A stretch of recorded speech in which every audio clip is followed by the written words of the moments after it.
نحمده ونصلی علی رسولہ الکریم اما بعد۔ حضرات اساتذہ کرام، محترم طلباء،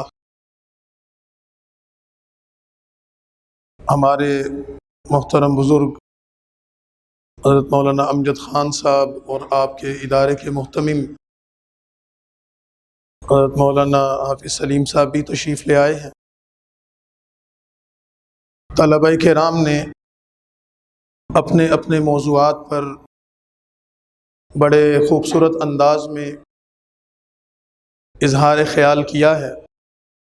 اللہ تعالیٰ سے دعا ہے کہ اللہ تعالیٰ سب کے کہنے کو قبول فرمائے، اور جو کوشش کی گئی ہے اللہ تعالیٰ اس کو مزید بار آور فرمائے، اس میں ترقی نصیب فرمائے۔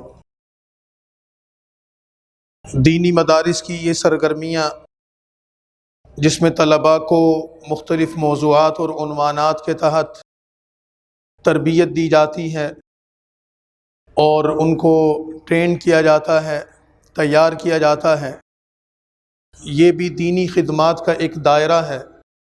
اسی میں سے ایک مستقل عنوان خطابت کا بھی ہے، جس کے مختلف مظاہر ہم نے ابھی اس مجلس میں دیکھے ہیں۔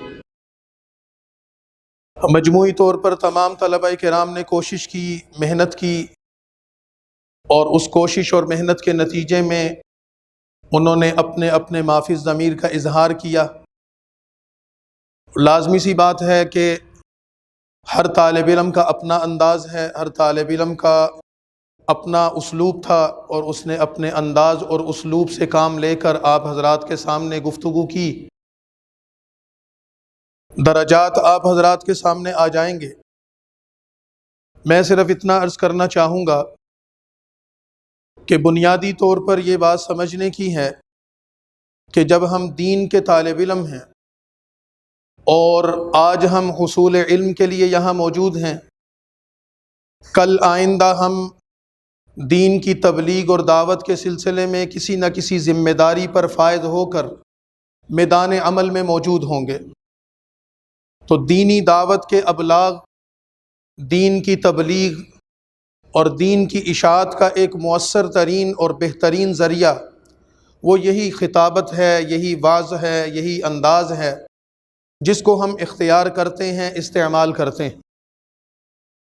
علماء کرام نے تو یہاں تک بات فرمائی ہے کہ خطابت انبیاء کا ورثہ ہے۔ انبیاء علیہم الصلاۃ والسلام بنیادی طور پر کوئی ادیب، کوئی مصنف، کوئی مؤلف نہیں ہوتے تھے، بلکہ انبیاء علیہم الصلاۃ والسلام در حقیقت خطیب اور مبلغ ہوتے تھے۔ اور قرآن کریم نے مختلف انبیاء علیہم الصلاۃ والسلام کے اس کلام کو نقل کیا ہے جو انہوں نے اپنی امت سے بطور خطاب کے اختیار فرمایا۔ احادیث کی روایات، رسول اللہ صلی اللہ علیہ وسلم کے خطبات اور آپ صلی اللہ علیہ وسلم کے ارشادات سے بھری ہوئی، اور ہم علماء کرام سے سنتے بھی ہیں، بڑے طلباء نے پڑھا بھی ہوگا کہ صحابہ کرام نے جہاں رسول اللہ سے اور باتیں نقل کی ہیں، وہاں نبی کریم صلی اللہ علیہ وسلم کے انداز خطابت کو بھی نقل کیا گیا ہے۔ آپ کا انداز کلام کیا تھا، انداز خطاب کیا تھا، مجلس میں بیٹھ کر گفتگو کیسے فرماتے تھے، منبر پر بیٹھ کر گفتگو کیسے فرماتے تھے، انفرادی طور پر ملاقات ہوتی تو کلام کا اسلوب کیا ہوتا تھا، کسی مجلس یا اجتماع میں صحابہ کرام کو مخاطب فرماتے تو اس وقت آپ کا انداز تکلم کیا ہوتا تھا، یہ سارے کی ساری چیزیں ہمیں روایات میں مل جاتی۔ اسی طرح خلفائے راشدین کا سلسلہ ملتا ہے، اور اکابر کے ہاں یہ سلسلہ چلا آ رہا۔ تو جب یہ چیز انبیاء کی سنت اور ورثہ ہے، اور جناب رسول اللہ صلی اللہ علیہ وسلم سے ملنے والا ہمارا یہ اثاثہ ہے، تو پھر لازمی سی بات ہے کہ اس انداز کو، اس صلاحیت کو، اس استعداد کو ہمیں اس نقطہ نظر اور اس نیت سے اختیار کرنا ہے کہ یہ عمل بھی ہمارے لیے عبادت کا درجہ رکھتا ہے، اور اللہ کو راضی کرنے کا ذریعہ ہم اس کو بنا سکتے ہیں۔ پھر اس کا وہ وقار بھی ہونا چاہیے، اس کا وہ احترام بھی ہونا چاہیے، اور اس کی وہ قدر و قیمت بھی ہمارے سامنے ہونی چاہیے۔ دوسری چیز یہ ہے کہ جو اس فن کے ماہرین ہیں، میں تو اس کا ماہر نہیں ہوں، حضرت تشریف لائے ہیں، خطیب ہیں، خطابت سے خطباء سے ایک نسبت رکھتے ہیں اور ہمارے حضرت کے جانشین ہیں، وہی اس پر تفصیلی کلام کر سکتے ہیں، لیکن جو اس کے ماہرین ہیں یا جو اس خطابت کو سمجھنے والے لوگ ہیں، ان کا کہنا یہ ہے کہ خطابت محض الفاظ کے نشیب و فراز کا نام نہیں ہے کہ آپ ایک انداز اور اسلوب کو اختیار کر لیں، جوش کا اظہار کر دیں، روانی کے ساتھ آپ مختلف الفاظ و کلمات کہتے چلے جائیں اور آپ ایک لمبی گفتگو کرتے چلے جائیں، یہ خطابت کا مقصود نہیں ہے۔ بنیادی چیز یہ ہے کہ آپ کا ما فی الضمیر وہ آپ کے مخاطب تک کیسے پہنچے گا؟ جب تک آپ اپنے ما فی الضمیر کو اپنے مخاطب کے دل و دماغ میں نہیں اتار دیتے، اور اس کے لیے اگر آپ کے الفاظ، آپ کا اسلوب اور آپ کا انداز مؤثر نہیں ہوتا، تو اس کا مطلب یہ ہے کہ آپ کو یہ استعداد یا صلاحیت صحیح طریقے سے حاصل نہیں ہو سکتی۔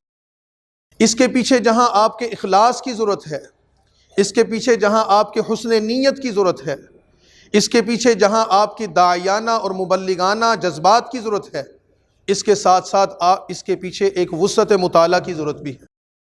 کوئی خطیب اس وقت تک کامیاب نہیں ہو سکتا جب تک کہ وہ اپنے مطالعے کو وسعت نہیں دے گا۔ مجھے مولانا یہ کہہ رہے تھے کہ یہ بات اس کا اظہار بھی کیا جائے کہ جو نوٹ کی گئی ہیں چیزیں وہ کیا ہیں، تو چونکہ ہم اسی نقطہ نظر سے بیٹھے تھے تو بنیادی چیز یہ عرض کرنے والی ہے کہ جتنے موضوعات تھے وہ زندہ موضوعات تھے، یعنی دور حاضر سے مناسبت رکھنے والے موضوعات تھے جن پر طلباء نے اظہار خیال کیا، لیکن اس چیز کو طلباء نے اپنے بہترین اسلوب اور انداز میں آپ کے سامنے رکھا۔ مثال کے طور پر دینی مدارس کی بات کی گئی، کافی سارے طلباء نے اس پر بات کی۔ اب دینی مدارس کے کردار پر اگر ہم امام اعظم پیدا ہوئے، مالک و حنبل پیدا ہوئے اور ابن تیمیہ اور رازی و غزالی کے حوالے دیے گئے، اس میں کوئی شک نہیں ہے کہ یہ ہمارے اکابر ہیں، امت کے اسلاف ہیں، قابل قدر ہستیاں ہیں، قیامت تک اللہ تعالیٰ ان کے نام کو اور ان کے کام کو زندہ رکھے گا۔ لیکن دور حاضر کے کسی ایسے شخص کو یا کسی ایسی مجلس کو جو دینی مدارس کے کردار کو سمجھنا چاہتا ہو اور وہ آپ سے یہ سوال کرے کہ مدرسے کا آج معاشرے میں کردار کیا ہے، اور آپ کو کہیں کہ مدرسے نے ابو حنیفہ پیدا کیے، احمد بن حنبل پیدا کیے، امام مالک پیدا کیے، ابن تیمیہ پیدا کیے، تو وہ آپ کے اس جواب سے مطمئن نہیں ہوگا، بلکہ وہ کہے گا اچھا مدرسے نے اگر وہ پیدا کیے تو یہ تو 400 سال پہلے کا واقعہ ہے، 800 سال پہلے کا واقعہ ہے، 1000 سال پہلے کا واقعہ ہے، اس صدی میں کتنے غزالی پیدا ہوئے ہیں، تو پھر ہم لاجواب ہوں گے۔ تو مدارس پر اعتراض کرنے والے یہی تو بات کہتے ہیں کہ مدرسہ آج ابو حنیفہ کیوں پیدا نہیں کر رہے، مدارس سے آج احمد بن حنبل کا کردار سامنے کیوں نہیں آ رہا، مدارس سے آج امام مالک، امام رازی، ابن تیمیہ، غزالی پیدا کیوں نہیں ہو رہے؟ اس کا کیا جواب ہے ہمارے پاس؟ تو ہماری گفتگو کا موضوع کہ پدر ماں سلطان بود ہمارے بڑے ایسے تھے، یہ کوئی شک نہیں ہے کہ ہم اپنی تاریخ کو، اپنی روایات کو، اپنے ماضی کو نہیں چھوڑ سکتے۔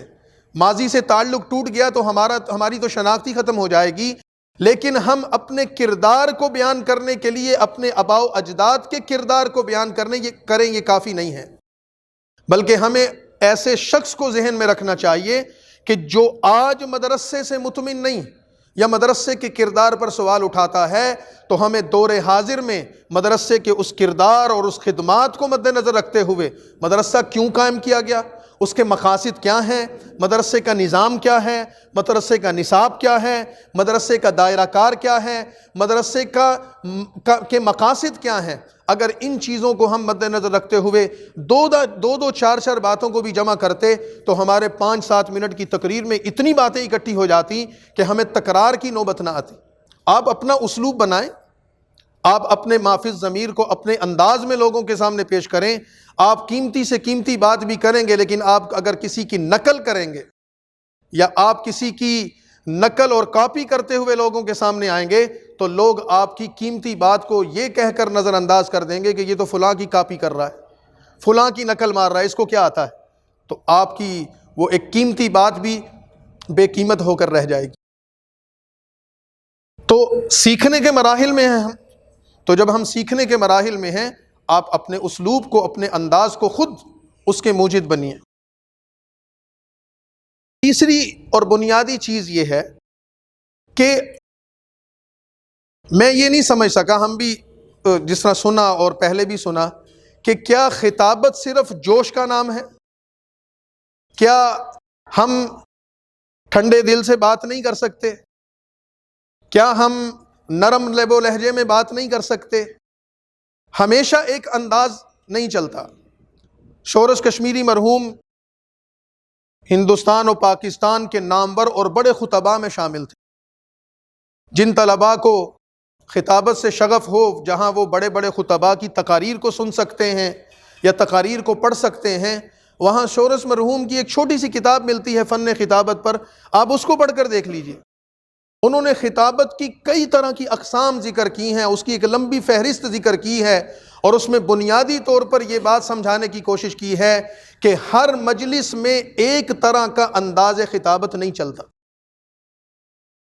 یہی وجہ ہے کہ ہم اپنے معاشرے میں دیکھتے ہیں کہ میں اگر آپ کو ایک مثال دے دوں کہ ایک جنازے میں ہمیں شرکت کا موقع ملا.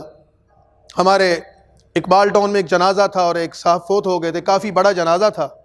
تو جنازے میں ایک صاحب کو دعوت دی گئی کہ آپ تھوڑا سا واعظ و نصیحت فرمائیے. تو وہ ہمارے ایک مشہور مبلغ، مشہور خطیب ہیں، تبلیغی ماحول میں ان کا بہت بڑا نام ہے، تو ان کی انداز کو کاپی کرتے ہوئے بیان کرنے لگے. اب موقع کیا ہے؟ جنازے کا ہے، میت پڑی ہوئی ہے، صفیں بن چکی ہیں. اب یہ ایک ایسا موقع ہے کہ آپ کچھ کلمات ایسے کہہ دیں کہ جو تعزیت پر مبنی ہوں یا فکر آخرت سے متعلق ہوں، موت کی تیاری کے حوالے سے ہوں. ظاہری سی بات ہے، موضوع تو یہی بنتا ہے. تو جب انہوں نے بات شروع کی تو چونکہ وہ نقل کر رہے تھے، کاپی کر رہے تھے، تو کاپی کرتے کرتے کرتے کرتے وہ یہاں پر بات لے آئے کہ بھائی پھر اپنا ارادہ لکھوائیں کہ کہاں 40 دن اور کہاں 3 چلے، اس کی تیاری ہونی چاہیے. یہ ایک حقیقی واقعہ ہے. تو حضرت پھر آپ بتائیں کہ کتنی شرمندگی کا ذریعہ ہوا ہوگا کہ جنازے کی صفوں میں لوگوں کے قہقہوں کی آواز بھی سنی گئی. تو اس کا ذریعہ کون بنا؟ بات کرنے والا متکلم.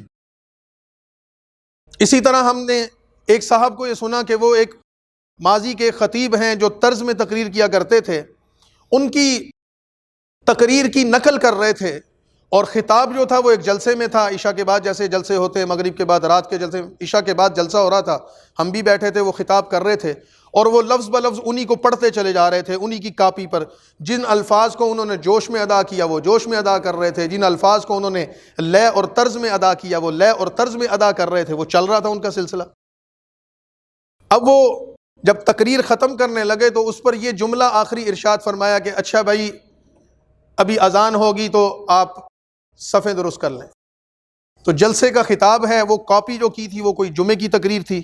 وہ حضرت کی تقریر میں ریکارڈنگ میں آخری یہ جملہ ہوگا کہ جیسے ہم جمعے کا خطبہ تقریر کرتے ہیں اور اس کے بعد پھر اذان ہوتی ہے اور لوگ تیاری کرتے ہیں جمعے کی نماز کی، تو ان کو نقل کرتے ہوئے اتنی شاید عقل نے کام نہیں کیا کہ یہ جملہ جو ہے یہ تو تقریر سے متعلق نہیں ہے. تو عرض کرنے کا مقصد یہ ہے کہ ہر جگہ ایک اسلوب نہیں چلتا، ہر جگہ ایک انداز نہیں چلتا. اور میں آخری باتوں میں یہ بات عرض کرنا چاہتا ہوں کہ آج کا دور جذبات اور جوش خطابت کا محض دور نہیں ہے. یعنی یہ اپنی جگہ اس کے تقاضے ہیں، اس کے اپنی جگہ تقاضے ہیں، اس میں کوئی شک نہیں ہے. کبھی آپ ایسے مجمع میں کھڑے ہوتے ہیں، کبھی آپ ایسی مجلس میں کھڑے ہوتے ہیں، کبھی آپ ایسے مقام پر کھڑے ہوتے ہیں جہاں کھڑے ہو کر آپ کو جذبات میں بات کرنی ہے، جوش خطابت کا اظہار کرنا ہے، آپ کو مجمع کو بیدار کرنا ہے. کبھی ایسا موقع ہوتا ہے، ایسے مواقع آ جاتے ہیں، لیکن ہر مجلس اس کی نہیں ہوتی، ہر موقع اس کا نہیں ہوتا. اس وجہ سے اگر ہم اپنے اندر یہ ضبط پیدا کر لیں، اپنے اندر یہ استعداد پیدا کر لیں کہ ہم مجمع کو دیکھ کر، مجلس کو دیکھ کر موضوع کا انتخاب کریں اور انداز کا انتخاب کریں، تو ہم کامیاب خطباء میں شمار ہوں گے. امیر شریعت سید عطا اللہ شاہ بخاری رحمۃ اللہ علیہ ہند و پاک کے بڑے خطباء میں شمار ہوتے تھے، بلکہ خطباء کے قافلے کے سردار شمار ہوتے تھے. تو شاہ جی سے کسی نے پوچھا کہ آپ کی خطابت ہے اس کی کامیابی کا راز کیا ہے؟ تو شاہ جی فرماتے کہ میں سوچی ہوئی تقریر نہیں کرتا، کہ پہلے سے سوچ کر آؤں کہ میں یہ تقریر کروں گا، میں پہلے سے سوچ کر آؤں. جیسے آپ نے دیکھا ہوگا نا، مجمع کچھ اور ہوتا ہے، مجلس کچھ اور ہوتی ہے، اور ہم کسی بڑی شخصیت کو بعض اوقات دعوت دے دیتے ہیں، اور وہ موقع پر اس مجلس میں اس موقع کی مناسبت سے بات کرنے کی بجائے ایک ایسے رخ پر بات شروع کرتے ہیں جس کا نہ عنوان سے تعلق ہوتا ہے نہ مجلس سے تعلق ہوتا ہے، لیکن حضرت کر رہے ہیں بات. تو شاہ جی رحمۃ اللہ علیہ فرماتے کہ میں سوچی ہوئی تقریر نہیں کرتا، میں جب آتا ہوں تو میں مجمع میں بیٹھے ہوئے لوگوں کے چہروں سے موضوع پڑھتا ہوں، پھر میں اپنی بات شروع کرتا ہوں. تو پھر اس کا نتیجہ کیا نکلتا تھا کہ کہتے کہ شاہ جی ساری رات بات کرتے تھے اور لوگ اٹھتے نہیں تھے. تو کیوں نہیں اٹھتے تھے؟ اسی وجہ سے نہیں اٹھتے تھے کہ ان کی خطابت میں ایسا اسلوب تھا، ایسی چاشنی تھی، ایسی کشش تھی کہ وہ لوگوں کو بور نہیں ہونے دیتے تھے، لوگوں کو بیزار نہیں ہونے دیتے تھے. تو اگر آپ مطالعے کی قوت اور استعداد پیدا کریں گے، مختصر بات ہوگی، اس کے پیچھے مطالعے کی طاقت ہوگی، بات آگے بڑھے گی. ساتھیوں نے شعروں کا انتخاب کیا، اچھی بات ہے، لیکن اشعار کے انتخاب میں یہ شعر یہ خطابت کو چار چاند لگا دیتا ہے. آپ کی بات کو، ایک بات جو آپ نے 10 منٹ کی، 20 منٹ کی، ایک مصرع شعر کا ایک مصرع اس کو کہاں سے کہاں پہنچا دیتا ہے. اس میں کوئی شک نہیں ہے، شعر کے اندر جو طاقت ہے وہ نثر کے اندر نہیں ہے، اس میں کوئی شک نہیں. لیکن شعر کا انتخاب، اس کا بھی تو کوئی معیار ہونا چاہیے، شاعر کے انتخاب کا بھی معیار ہونا چاہیے. ایسے اشعار جو مستند ہوں اور اچھے شعراء کے ہوں، موضوع سے مناسبت رکھتے ہوں، اس میں جان ہو، اگر اس کا انتخاب کیا جائے. ایک بھائی نے یہاں تقریر کی اور میرا خیال ہے کہ 6-7 منٹ میں انہوں نے سوائے شعروں کے ہمیں کچھ بھی نہیں سنایا. یہ بھی آج کل کے خطباء کا اسلوب ہے. یہ جو ہمارے نقیب حضرات ہوتے ہیں تو میرے بھائی وہ ہوتا ہے، یعنی یہ طنز کی بات نہیں ہے، یہ سمجھنے کی بات. اور آخری بات یہ ہے، مولانا زاہد الراشدی ہمارے بڑے ذی وقار علماء میں شمار ہوتے ہیں، ہمارے اکابر کا اثاثہ ہیں. انہوں نے ایک دفعہ ایک بات لکھی، بس میں وہ آخری بات آپ سے عرض کرتا ہوں، اور وہ یہ بات ہے کہ ہمارے علماء کا، ہمارے مدارس کا، یا ہمارے دینی کارکنان کا، یا دینی اداروں سے تعلق رکھنے والے حضرات کا پیغام عام لوگوں تک کیوں نہیں پہنچ رہا. ہمارے درمیان جو فاصلہ بڑھتا چلا جا رہا ہے، اس کی وجوہات انہوں نے نکل کی. ان میں سے ایک بڑی وجہ پتہ کیا تھی؟ ان میں سے ایک بڑی وجہ یہ تھی کہ مولانا نے لکھا کہ ہماری اور معاشرے میں جو لوگ ہمارے مخاطب ہیں ان کی زبان ایک نہیں ہے. زبان ایک ہونے کا یہ مطلب نہیں کہ ہمارے سامنے لوگ فارسی سمجھتے ہیں اور میں پنجابی میں تقریر کر رہا ہوں، ایسا نہیں ہے. یا میں عربی میں بول رہا ہوں اور لوگ اردو سمجھتے ہیں، ایسا نہیں ہے. زبان ایک ہونے کا مطلب یہ کہ لوگ جس سادہ زبان کو سمجھتے ہیں، جو معاشرے میں رائج زبان ہے، ہم اس سادہ انداز میں، اس عام فہم انداز میں گفتگو کرنے کی بجائے ہم ایسی اصطلاحات اپنی تقاریر میں استعمال کرتے ہیں، ایسے لب و لہجے کو اپنی تقاریر میں اپناتے ہیں، یا ایسی تراکیب اور ایسے جملے اپنے خطاب اور اپنی تقاریر میں استعمال کرتے ہیں کہ وہ لوگوں کے اوپر سے گزر جاتے ہیں، اتنے ثقیل ہوتے ہیں، وہ کہتے ہیں مولوی صاحب نے پتہ نہیں کیا فرما دیا. درسگاہ کی زبان اور ہے، عوام میں خطاب کی زبان اور ہے. ہم جب درس دیتے ہیں، مختلف کتابوں کی تدریس کرتے ہیں، تو طلباء کو درسگاہ میں بیٹھ کر جب کتاب سمجھاتے ہیں تو ہم اس میں بڑی بڑی بوجھل قسم کی اصطلاحات بھی استعمال کرتے ہیں، پرتکلف گفتگو بھی کر لیتے ہیں. وہ طلباء کا ہمارے مخاطب ہوتے ہیں. لیکن جب ہم عامت الناس میں جائیں گے تو ہم یہ نہ سمجھیں کہ ہمارے سامنے کوئی منطق یا فلسفے کی کتاب کھلی ہوئی ہے، یا ہمارے سامنے کوئی اصول کی کتاب کھلی ہوئی ہے اور ہم درسگاہ میں بیٹھے تدریس کر رہے ہیں. نہیں، عوام الناس ان تمام چیزوں کو نہیں سمجھتے. عوام الناس تو عام زبان سمجھتے ہیں، سادہ زبان سمجھتے ہیں.